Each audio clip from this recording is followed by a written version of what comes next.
Hey everyone, Doug here from 2 Plus Tough, and today we have some very special news because it turns out that GW chose today to unleash kind of a avalanche of information when it comes to the new Fyreslayers battle tome.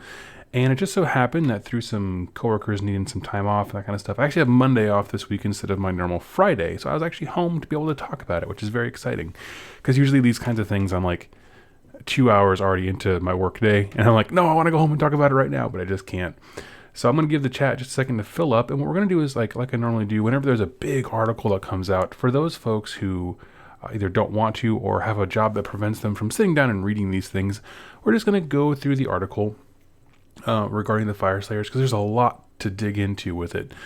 And we're going to just read through it as it's presented by GW and then have a discussion about what that could mean for the army, some stuff we'd like to see, all that kind of stuff. So if you're in the chat, go ahead and say hello. Let me know if you can hear and see me okay. And then we will proceed from there. Looks like everything should be working though. Give me one moment. Sometimes the first initial message that people send in the chat just takes a quick second for it to filter it over to me. I have a secondary service that kind of manages the chats from both Twitch and YouTube. And so it takes just a minute. And there we are. It just filled up. Sweet. Okay, so the article that we're going to be reading about today, let me make sure that worked and you guys can see it. Yep, you're sharing my screen. Is Battletome Fyreslayers, The Big Changes. So if you are looking at the page later on, this is the article we're reading today. And we're just going to jump right in. So reading the first thing, Battletome Fyreslayers is on pre-order this weekend. Your essential guide to Grimnir's blazing Dwarden warriors. Part warrior monks, part mercenaries, the Fyreslayers have proven a popular faction for Warhammer Age of Sigmar fans with loads of awesome rules in their new battle tome. They're about to get even better. So awesome. They got this cool picture here. I always try to show the pictures. We've got a lot of Magmadroths. All of them have riders, which is important because some people are hoping for a riderless Magmadroth war scroll, which I don't see any evidence of it yet. But they do have the new endless spells mixed in there, and we'll talk about those in just a bit. They don't spoil the endless spells, the not endless spells, because they're not wizards, but you know what I mean. I'm going to call them that for the sake of simplicity. But I don't see any new models outside of them and the Forge in the back. It's all right. All right, let's keep digging. Gold runes. Now, I'm pretty sure this is going to be very similar to the one that already exists. So first up, we've got the core allegiance abilities for Fyreslayers. They're gold runes. When you play Fyreslayers, every turn you pick a different rune, each providing a benefit or a different benefit to your army and allowing you to shift your tactics. These are very similar to their previous incarnation, with one significant adjustment to the rune of Farsight, which is the one that lets you like huck your axes double distance or something like that, which now gives the Firesteel throwing axes ranged weapons wielded by pretty much every Fyreslayer unit an additional +1 to hit, and if you're fortunate enough to activate its enhanced effect, +1 to wound. So if you're not familiar with Fyreslayers or you're new to them and that kind of stuff, basically the way it works in the General's Handbook right now is they give you several different gold runes. And so basically at the start of your turn, you say, this turn I'm using this one, right? And it gives you a base effect, and then it says, roll a die on a 6, you get this other superpower effect, right? You go Super Saiyan for a turn. It is always on a 6. There is a way to modify it so that once per game it's on a 5 from a specific, I think it's command trait. But they are very cool. I mean, there's like increases to movement. There's the ranged one they're talking about here. There's just a lot of different things. And basically what they're saying is it's a toolbox that as the game progresses, you can kind of adjust your tactics to what you need. It's a very flexible system. And I'm sure all of them are going to be, like the wording on them is going to be kind of tinkered and updated. But they just wanted to specifically point out that this one gives you +1 to hit when you chuck those axes. And that's huge because I just played against Fyreslayers this weekend. When they get stuck into combat, yes, you can only shoot the unit you're engaged with, but they can annihilate in a unit when there's all of them within, I think it's 8 inches of their range. Like, my goodness, they can all shoot. It's so good. This gives you some excellent firepower, or should that be firepower with a Y? I like it. For softening up the opposition early or in the game, or clearing up far-flung foes off objectives. So yeah, there's a little bit of versatility there. I like it. The next section is called All Fired Up for Battle. And it says Fyreslayer armies are built around a core trio of units. which is true. There's only really 3 dude type units, right? Like with big blobs. The battle-hungry Volkite Berserkers, magma-spitting Auric Hearthguards, who are the ones with the pole arms that shoot magma. And the indomitable Hearthguard Berserkers, which do come in 2 varieties. Big axes or the pole arms that do mortal wounds. All 3 of these units have become considerably more dangerous in the new Battle Tome, not least because of a significant boost to their durability. That's interesting because durability is kind of their jam right now. In their current iteration, in the lore, Fyreslayers are tough. We mean really, really tough. You don't run around the mortal realms clad in little but jewelry and a mohawk without being pretty durable after all. To represent this on the tabletop, all caps, all of the core infantry of the Fyreslayers have been given an additional wound on their profile. So that's huge. As it stands right now, we can't assume that everything will stay the same, but if we just kind of piecemeal it together, typically the army has like a save after the save. All those units have some way of getting it. The Volkite Berserkers get it from having more dudes in the unit. Bigger units get a better save. And the elite ones... I got all their names mixed up. The Hearthguard Berserkers get one for being near hero. I don't believe the Auric Hearthguard get a super save. I should clarify that. The point being, though, that like doubling the amount of wounds per dude drastically increases how much you have to chew through, assuming that mechanic stays the same. We'll talk about that a little bit later. But 2 wounds on your basic infantry is always good. I can tell you, like, this weekend I took a Grand Alliance Chaos army, and just my Chaos Warriors... basically, it was 2 units of Chaos Warriors, the rest of it was Skaven. And those Chaos Warriors paid off because just having 2 wounds per unit giving your opponent more to chew through is always a good thing. Always a good thing. So, okay, we'll continue down here. Each of the Fyreslayers' core infantry has also received improvements to their core rules on their war scroll. So Volkite Berserkers, for instance, can now attack even if they're slain, making them great for dealing with your deadliest enemies. So I like that. And then it jumps into an ability here for us, and let me see if I can pull it up a little better. Okay. Berserk Fury is what it's called. Once per battle at the start of the combat phase, you can choose to unleash this unit's Berserk Fury. If you do so until the end of that phase, if a model from this unit is slain before that model is removed from play, that model can make a pile-in move and then attack with all its melee weapons. So that's pretty darn good. It is once per battle. So you have to know that you're sending them into their death and just plan for that. The Auric Hearthguard on the other hand are even better at slaying monsters than before, gaining a nifty damage bonus combined with a nasty penalty to move characteristics and rolls to hit their chosen prey. Actually, as I was reading this, I just thought of something with that Berserk Fury one. This is going to be an interesting one for Fyreslayer players because you have to remember this, because no opponent is going to let you, after you're pulling casualties off the table, hey man, I forgot to do this. Can I do that my Berserk Fury ability? No one's going to let you. So that's on you. Okay. I just was thinking about that today. Okay, so Auric Hearthguard gain a nifty bonus. This is the ones with the pole arms that shoot magma. Let's take a look at this. Molten Rock Bolts. Add 1 to the damage characteristic for attacks made by magma spike missile weapons that target monsters. In addition, if any wounds are inflicted on a monster by a magma pike missile weapons, roll a dice on a 4 up until the end of the next turn. Half the movement characteristic and subtract 1 from hit rolls. Okay, so it adds a little bit of teeth to it. I like it. Let's see here. Lastly, the Hearthguard Berserkers have been given additional attacks, significantly increasing their offensive power, making them a superb unit which hammer your foes, which is something that I am very in favor of. So I did have a Fyreslayer army. I have about 1,500 points. If I took battalions, I could go to a 2,000 point game. And my problem with the elite guys with the poleaxe arms, the flame strike poleaxe, these guys are incredible. They do mortal wounds in addition to their normal damage, but the problem is they're like 1 attack each, and that is sad.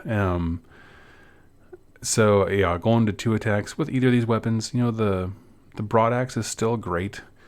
But yeah, so interesting. What I find interesting here is, do they change their... I'm gonna deviate here just for a quick second, because as of right now, I thought that they had the same throwing axe as everyone else. Fyreslayers. We're going on a little field trip here to the Games Workshop store. Where are they at? Okay. So I wonder if this is our... Yeah, interesting. Okay, so they made their melee weapons better, but if you look at the Fire Steel Throwing Axe, they used to be a 4-up, 4-up. In the new weapon profile, they're a 5-up, 5-up. So they got way worse at throwing axes than they used to be. And I wonder how much that is going to be universal across the army.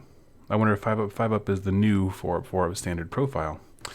That is interesting, because that, if we think about that, right, we combine it with the Rune of Farsight. Please add 1 to hit rolls for attacks made. Yeah.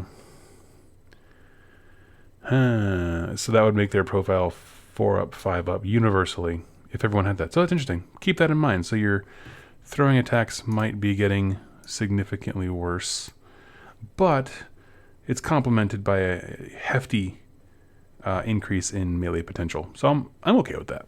I'm okay with that. Hope everyone understands what my ramble was just about there. And then we get this new section called Zargrim's Blessings. And so every Fyreslayer army using a new battle tome is going to want to include at least one Auric Rune Smiter or Auric Rune Master. Well, that's great, because right now everyone and their mom is already jamming every list full of Rune Smiters as they can. So covered, done. Thanks to the Zargrim Blessing, this is a table of prayers available to any Fyreslayer priests, offering them a range of powerful abilities that can augment your units or confound those of your enemy.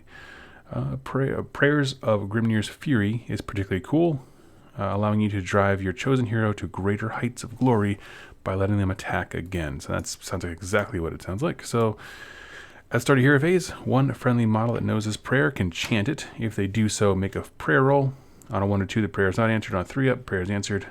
If the prayer is answered, pick a friendly hero that is not mounted on a Magmadroth, that's important, and is within 3 inches of an enemy unit, and is within 12 inches of this priest. So everyone has to be clumped together and in battle.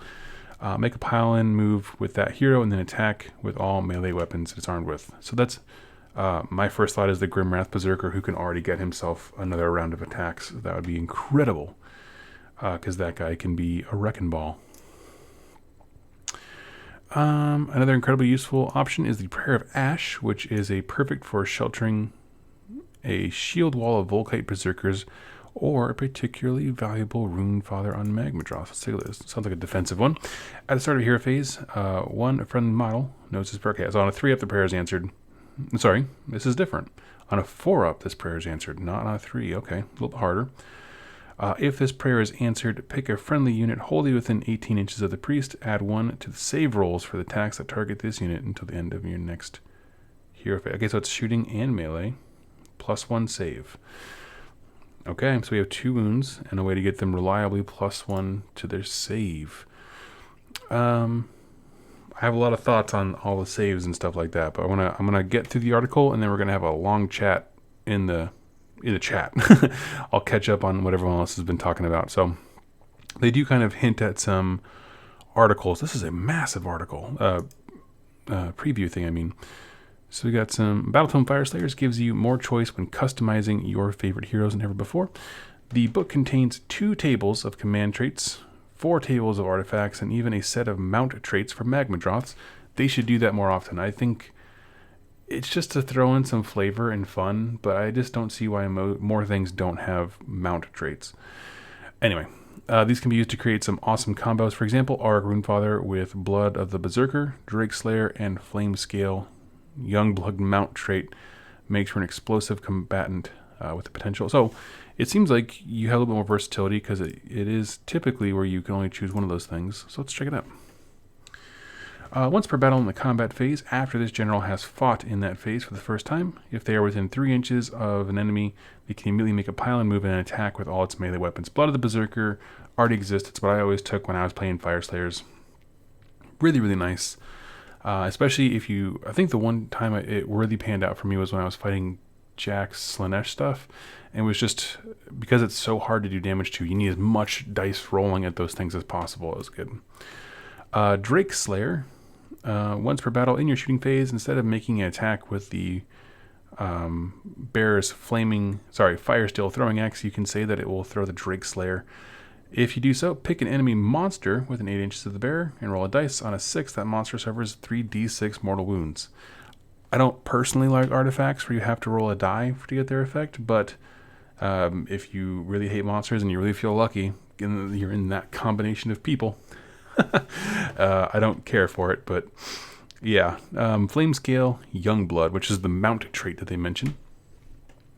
After this model has made a charge move, pick one enemy unit within 1 inch of this model and roll a number of dice equal to the charge roll for that charge move.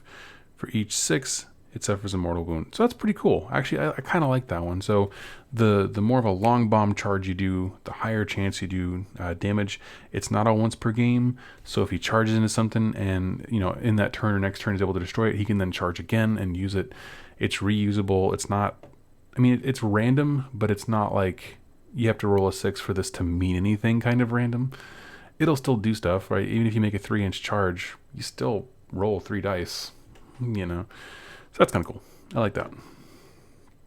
So anyway, that was a fake profile they gave you for like a type of hero you can make. Blood of the Berserker, Drake Slayer, and Flame Scale Youngblood. And they said, how about Auric Runesmiter, Ashbeard. Okay, sorry, wait. They changed the name here. How about an Auric Runesmiter, Ashbeard, the Droth Helm, and the Ash Horn mount trait. Okay, so this is another one. This is an Auric Runesmiter who has this 3 combination of things. I think the common theme they want to show us is command ability, artifact, and mount trait all work together. Ashbeard. This general knows 2 prayers from the Zargon Blessing table instead of 1. That could be massive depending on what the prayers are. Droth Helm, you can reroll hit rolls for attacks made with claws and horns by friendly magma droths within 6 inches of the bearer. So one of the things that I'm excited for is battalions that have multiple magma droths that make sense, like that are just fun. And so having this guy on a middle one would be amazing. My first thought is, why not do the Blood of the Berserker? Maybe you can't. Maybe there's like, Runesmiters can only take from a certain table, but at first glance I'm like, oh, just do the Blood of the Berserker on the Droth Helm, because that way you're getting rerolls on your claws and horns and a second pile-in attack. And then Ashhorn Ancient. You can reroll save rolls of 1 for attacks that target this model and friendly magma droths in it within 6 inches. So he is the magma droth guy. Increases their that's some reroll save rolls of 1 and reroll hit rolls. I love it. So that's sweet. They showed us 6 things and they said there was 2 tables of, 2 tables of command traits, 4 tables of artifacts, and even a set of mount traits. So does a lot. Usually there's 6 on each table, right? Because you can roll a d6 for the stuff. That's a lot of options, and it's going to take a better player than me to kind of unlock them for sure. And the last little bit here we jump into are the lodges. And again, after this, I'm going to hit the chat. We're always going to chat about this. The lodges, if you don't know, I'm assuming are going to be like the Stormhost equivalents or Great Freys or Idnith Enclaves, whatever you want to call them. One of the most exciting changes to Fyreslayers is the addition of lodges. These represent sub-factions of Fyreslayers from the background of Age of Sigmar that are famed for particular tactics, all the while serving to reward some of the more unusual list-building choices. Perfect. Chosen at the army creation stage, each lodge has an ability, command ability, a warlord trait, and an artifact of power. The Greyfeared are able to take an additional artifact, and their heroes can attack simultaneously for maximum valor. That's kind of cool. Let's see. So when you activate one of the heroes, I assume you activate all of them. Let's see. Spoils of Victory. You can choose 2. You can choose 2 additional Greyfeared heroes from your army to have an artifact of power. I like it. Interesting. So it says 2 additional. Does that mean you get 3 total? Because you get 1 for showing up. You choose 2 additional Greyfeared heroes from your army to have artifacts of power. Interesting. I like that. Heroes of Greyfeared have fought alongside each other for many years. Okay, so they're expert cohesion. I like that ability. You can use this command ability in the combat phase. When a friendly Greyfeared hero is picked to fight, other friendly Greyfeared heroes that are not mounted on a magma droth and are within 3 inches of that hero can immediately fight afterwards before your opponent gets the option to pick a unit to fight. Any model that does so cannot fight again in the combat phase unless an ability or spell allows them to fight more than once, which we know already exists, because that one prayer we saw earlier, you pick a hero within 12 or whatever that, and it lets them attack again. But Expert Cohesion, you could have a Runefather with his Latchkey Grand Axe, which is amazing, and 2 Grimwrath Berserkers, and that little trifecta of death can just get in there and mess stuff up, and then based on who's in the right combat range, you shoot the prayer that lets one of them attack again. Grimwraths, from what we understand from now, assuming they don't change too much, already have an ability that lets them pile and attack twice. That could be really good. The thing is, it has to be non-mounted, and I understand why, but I mean, just like, they're just very small footprints about getting them all into combat. Let's see here. Lofnir, on the other hand, which is another Fyreslayer Lodge, on the other hand, are a Fyreslayer Lodge from Gur. As befits warriors or remote beasts, the Fyreslayers Lofnir are famed for their magma droths, and this is represented in-game by a rule which lets them take more magma droths than the other armies, as well as allowing you to take a magma droth trait for each. Let's pull that one up. Each magma droth in a Lofnir army, instead of only one, can be given a magma droth trait. Nice. In addition, if you are fighting a pitched battle, you can include 1 additional behemoth in your army as long as every behemoth in your army is a magma droth, which they don't have any other behemoths. They're saying don't ally in more stuff, basically. But if you're going to go like behemoth, magma droth, everything, you're not allying in behemoths. So that's cool. And it says that's all we're revealing for now. Check back later and all kind of stuff. So I'm going to go back to the top of the article, pull up a fun looking picture, and I'm just gonna go to the chat here and catch up because I'm a little behind. Thank you all for your patience. Let's see. Semp the Great says seems quite strong overall as we're trying to flesh out the lore a bit beyond Urgold. I agree. That's what I'm looking forward to. 2 wounds, but losing the reroll save makes them about as tanky as Savage Orcs, which vary in terms of durability. That's true. So a lot of these things we have to remember.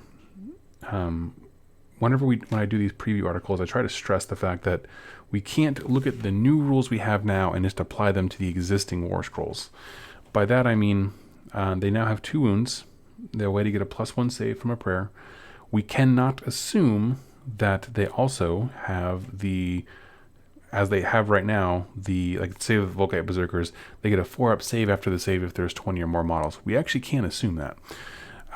What could be is that becomes a prayer that you can then put on units, or something like that. It could be modified in some way. So it's not fair to assume that they have the same level of durability when it comes to the save after the save thing, in addition to 2 wounds, and in addition to that kind of stuff. So, name who I can't pronounce. I have a question, both for Doug in the chat. I want to start AOS with traditional dwarfs, but they do not seem to be getting a battle tome anytime soon. Would you recommend picking up Fyreslayers? If you like them, grab them. I don't know anything. There's no rumors on that about the dispossessed, the basic dwarves. I have no idea, man. But if you like something, pursue it. Fyreslayers are so hot right now. Let's see. Cody the Bear says, I didn't want to start a new army, but I've always liked the look and play of Fyreslayers, and the new prayers looks incredible. Very unsure of what to do. I'd say wait. You only know 2 of the likely 6 prayers, probably. Just wait, and if it seems like a setup that you like, I think there's going to be changes. Like, I wouldn't be surprised if everyone's throwing axes got worse. We saw that one preview of the Hearthguard Berserkers. Their axes went from 4-up to 5-up. That's probably going to be army-wide, so if you don't like that, just hold up. Let's see here. 35 and the Berserkers have the save that increase the unit. Yeah. So everyone right now, so the Volkite Berserkers and the Hearthguard Berserkers both have ways of getting a 4-up save after the save for mortal wounds and wounds. I do think that will change. I have no doubt about that. But yeah. Anonymous Plays Live says, more wounds for less ranged firepower? Probably. Tap on my ass if I have trader's remorse. No, because I can always go borrow them from Jack if I really feel the itch. You wouldn't care. Stephen Chan says, to be honest, it wasn't great range firepower to begin with. It wasn't, but what a Fyreslayers player would do was sit on an objective and ask if you can come tear them away. And it's the 1,000 paper cuts of the axes and the throwing axes and then the melee axes. It just whittled your strength away, and you just didn't have enough punch to get through their 4-up invuln save, whatever you want to call that. So it wasn't much, but it does make a difference, because it certainly made a difference on my clan rats this weekend. Let's see here. Cody says, I wonder if they are supporting the Doom Seekers since they are re-releasing that model. I don't have any clue. I hope they just keep it out, because why wouldn't you? It's just a unit. Just sell it, make money. Let's see. Someone talk about the first lodge. Let me remember what that one was. G Dead Down Night says the first lodge seemed like it might, or its biggest weakness might be that it's really slow. Yeah, because if they're on foot, this is the one where the heroes can all fight at the same time as long as they're not on magma droths, and they're within 3 inches of each other. So it's got to be a mini unit, which is awkward. But keep in mind, so depending on how they make their battalions, they could have a battalion that focuses on the leaders of the lodge that gives them something to make this more sense. So you would take this lodge with that battalion, all of a sudden you have faster heroes that can do the melee thing. So, like I said, there's a lot of stuff to be revealed yet. That one would interest me if there was a way to make a hero battalion faster. Let's see here. This is a lot to take in. There's a ton of information to take in, and the problem is trying to take it in without assuming too much of what already exists is going to stay. Absolutely, Father knows best. Let's see here. Learn, train, play. They're going to be broken like FEZ. No, I think they're going to be fine. I think they're going to be hard to shift as all get out. Let's see here. Ken Houston, love me some stunties. How are KO holding up in 2nd edition? I have not finished a game where I had a single dude left on the table by turn 3. But that's just me. That's why they're wall decoration instead of an army that I play. Once they get a book, I will be playing them. Do you think Carriage and Overlords and Dispossessed will also get 2 wounds? I doubt it. I don't have any reason for that necessarily. But, I don't know. I think the whole point of Fyreslayers is that they are tough. Like, that is a defining feature of them, whereas I think the defining feature of KO is, guns. But I don't know. That one Englishman, God, if this book is anything to go by, the Carrigan... if this book is anything to go by, the Carrigens are going to be beastly. I hope so. I certainly hope so. Stephen Chan, Berserker Fury was the 4-up, feel no pain, but is now the attack when they die ability. Oh, that's interesting. So, thank you so much for that, Stephen. Let me pull that up here. So, what he is saying, so maybe I'm not crazy. So, this Berserk Fury used to be the more models you have in the unit, the higher your save after the save, or invuln save, whatever verbiage you want to use. It went to a 4-up if you had more dudes in the unit. But now they have just taken that name and absolutely changed it to this. So again, I do think, this is my personal opinion, there's no evidence based on this. I think they're going to remove the save after the save from the units. They're not built in anymore. But maybe it'll be a prayer that you can bestow on something from one of the priests that they have now. And the reason I like that more, one, there's more points of failure, and their toughness increase makes a little more sense. But also, too, right now, the current Fyreslayer book, none of the heroes, which are the most important parts of your army, have that ability. None of them have a save after the save unless they take an artifact. So if it was a prayer, it'd be really nice if you could throw that on a Magma Droth, or throw that ability on something, you know what I mean, in there. There's just a lot more they can do a lot more with it if it's a prayer. You could theoretically even say if that unit is part of a battalion, the entire battalion gets it, like they do with I think it's some of the Ironjaw stuff. No, it's Gorjak. Gorjak when he does his command ability. That kind of stuff. Like there's a lot more versatility when you detach it from a unit. So I think initially there'll be some backlash, like, oh my god, my durable guys aren't durable. They just have 2 wounds and a way to get +1 armor, but they're not durable. Because you're going to hear that because it's the internet. And then put it on some other way of getting that after save. That'll be my guess. But Steven, thank you very much for pointing that out, that it has the exact same rules name. That tells me it's not on the Berserkers. Is there a video of the Skaven battle you just mentioned? A video of the Skaven battle? Oh, the one that I talked about when I went to my event? No. I did an event review yesterday. It's my live stream. It's called Battle of the Tower, where I went through it. And basically, yeah, he just put a unit of 30 Volkite Berserkers on one objective, a unit of 20 on the other, and came up the center with 30 of the Hearthguard Berserkers, the guys who have the Mortal Wound poleaxes. So everything had a 4-up, save after the save. He had Battlesmiths giving their rerolls to saves. It was just a lot. And the thing was, with that scenario, it was in Olgu, where the maximum range of your attacks was 12 inches. And so I had a Scryer heavy Grand Alliance Chaos list, so all my shooting just meant nothing until turn 2 or 3. So it was just it was a pain. I just couldn't dislodge them by the time I actually got in range.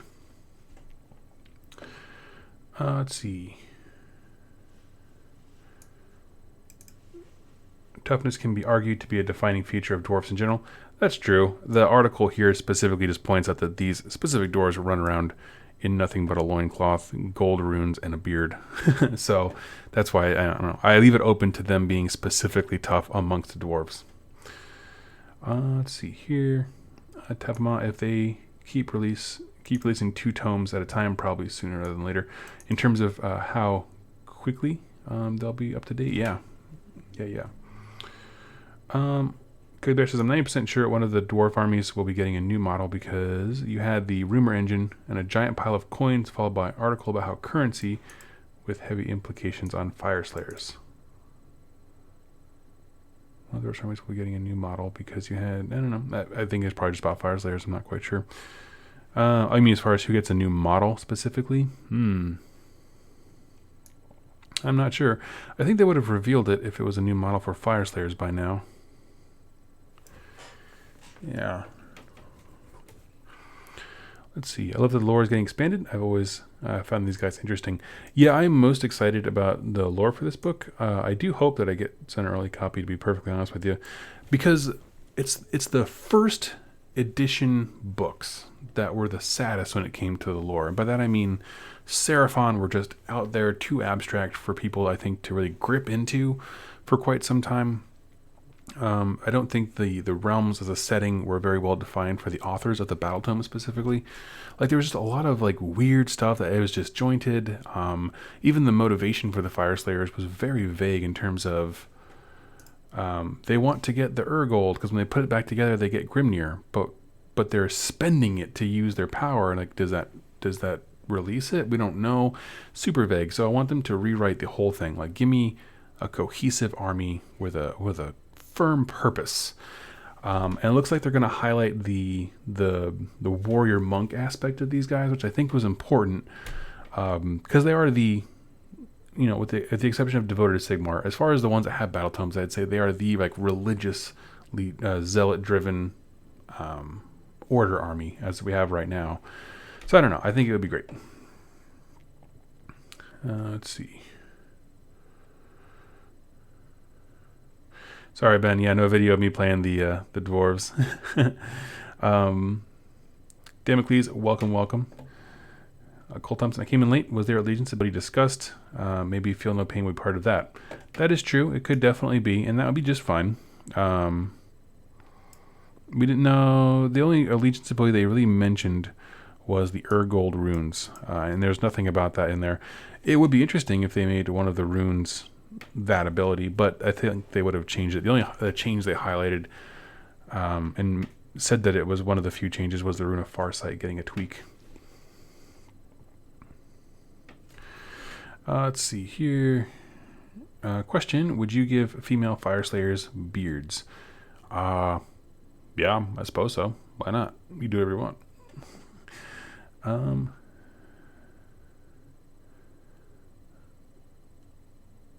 See, T4 was here. I like how abstract they are. That's cool. To each their own.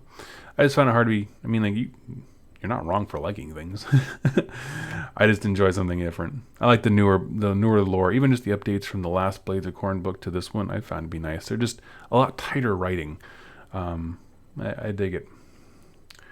Dread Nautilus. You can see the statue of a female Dwarden in the Barrack Thring section of Carriage and Battle Tome. It doesn't have a beard. Okay, well there you go. Go for that.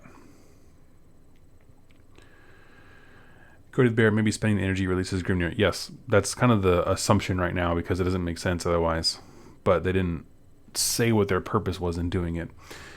Daughters of Cain are debatably more fanatic. Bunch of half-naked knife. Yeah, I don't know what it is about religious faith that makes you just lose all your clothes, but between Daughters of Cain and these guys, I did forget about them, but I feel like maybe because their religion is based on a lie of Marathis, maybe these guys are still a bit more. Yeah, they're not more sincere, but I like them. Let's see. I kind of like where they're going. Might be time for the start collecting box. Yes, and that'd be interesting. So depending on, what's cool about the start collecting box, and actually we'll pull that up.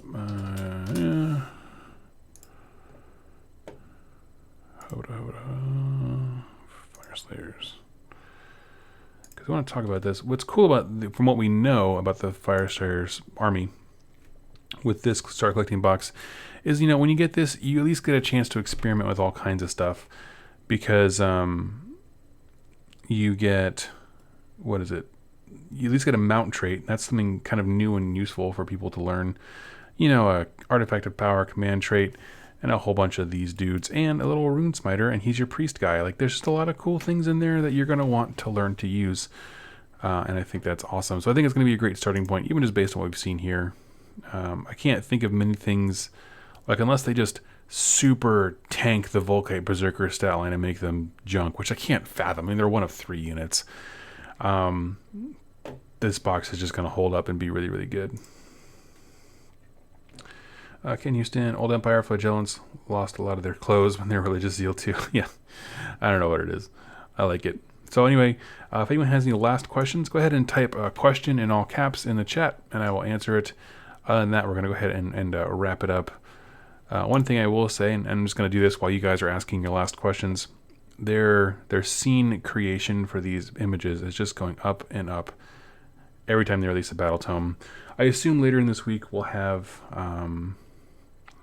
more information about certainly the endless spells. They did last time. They had this big reveal for the last 3 armies they did, where it's like they put one post out, here's your endless spells and terrain piece. I'm looking forward to that.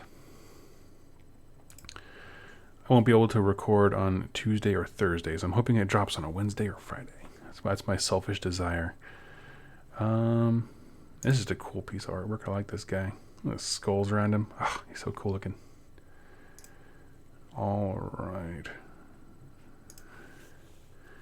Yeah, man. Got a Slanesh army, and you can tell these are newer pictures because you got the harp in there, you got the fiends. I dig it. It's all looking good. There's the forge, the tip of the forge head. All right, friends. Well, if no one has any questions, I'm going to go ahead and click off for the night, and look forward to seeing you all in my next video. Probably, well, it depends on when I can record. I can't record tomorrow night, but I can do a big rumor conglomeration when I do stuff on Wednesday. So anyway, I will see you all then, and happy wargaming.